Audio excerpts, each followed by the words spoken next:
Satyajit Ray was an internationally famous Bengali filmmaker, writer, illustrator, and music director. Apart from Professor Shanku's adventures, Ray wrote many stories, including those about the young Bengali detective Feluda. Some of his films are also for children, such as Gopigan Bagaban and Hirak Rajar Deshe. He was the son of writer Sukumar Ray. The Diary of a Space Traveler. Professor Shanku, a Bengali scientist, has built a rocket and set off to Mars. His companions are his servant Prahlad, his cat Newton, and a robot he has built called Bidhu Shekhar. Now let us read the diary and find out about their experience.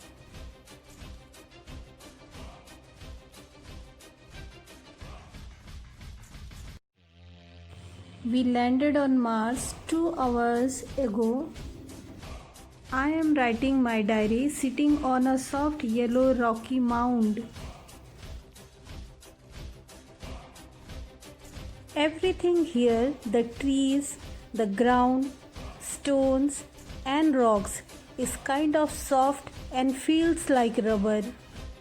A little distance away, a red river is flowing by. It took me a while to realize that it was a river, as its water looked like guava jelly.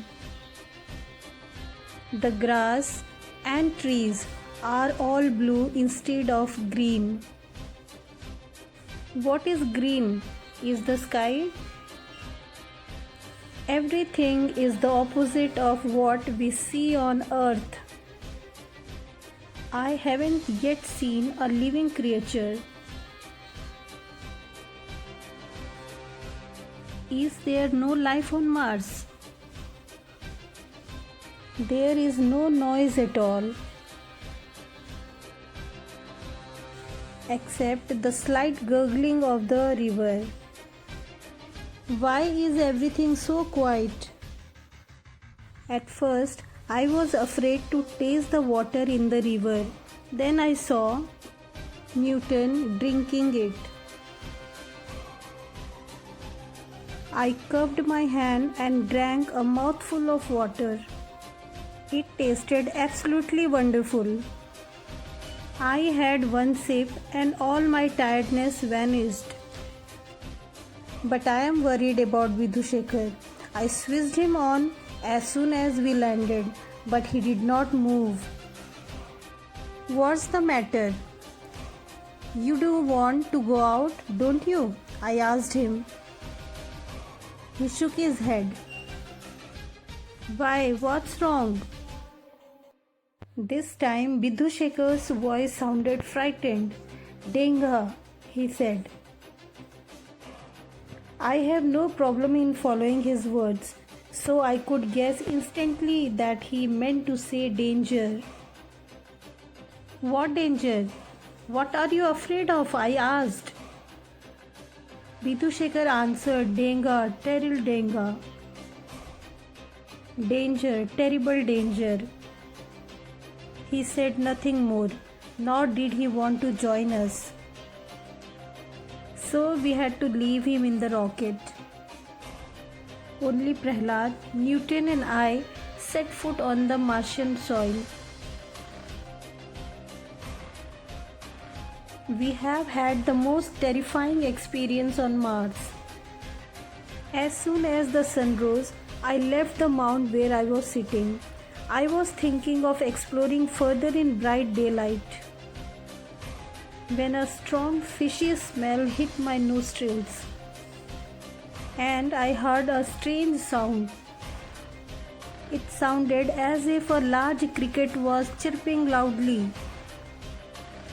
Tintiri, tintiri, tintiri. I looked around, trying to understand where the sound was coming from, but at that very moment a terrible scream froze my blood. Then I saw Prahlad. His eyes were wide open with fear. His right arm was wrapped around Newton, and he was running towards the rocket. The creature that was chasing him was not human, nor an animal or a fish. Yet it had something in common with all three. It was about 4 feet high. It had legs and feet, but instead of arms, there were huge fins like fish. Its head was very big. There was a single large green eye in the center of the head. The mouth was wide open, but there were no teeth. Its whole body was covered by fish scales shining in the sun. I ran after the creature. I was still about 20 yards away from it when Prahlad climbed into the rocket quite safely. Vidhushekar jumped out of the rocket and stood in the creature's way. A sudden gust of wind rose at that moment, bringing with it the same fishy smell. I turned around and saw that at least 300 similar creatures were coming towards us. They were all making that horrible noise.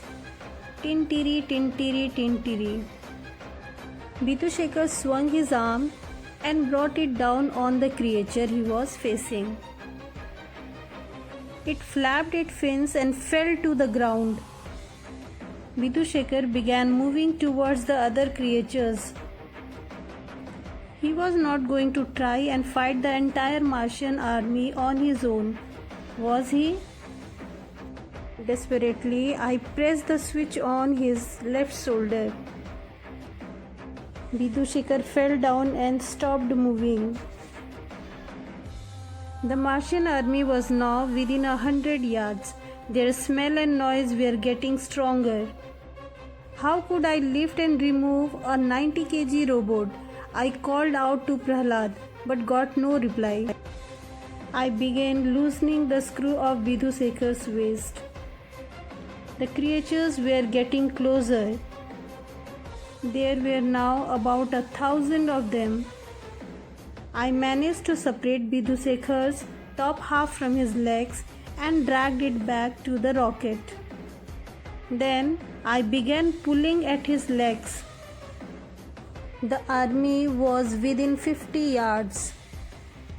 When I went back to open door of the rocket pulling Vidhushekar's legs, I saw that Prahlad had lifted the top half of the Vidhushekar's body into the main cabin. I pushed up the rest and climbed into the rocket myself. We had managed to escape from our Martian host. So dear children, this was about the Diary of Space Traveler. Hope you have liked it.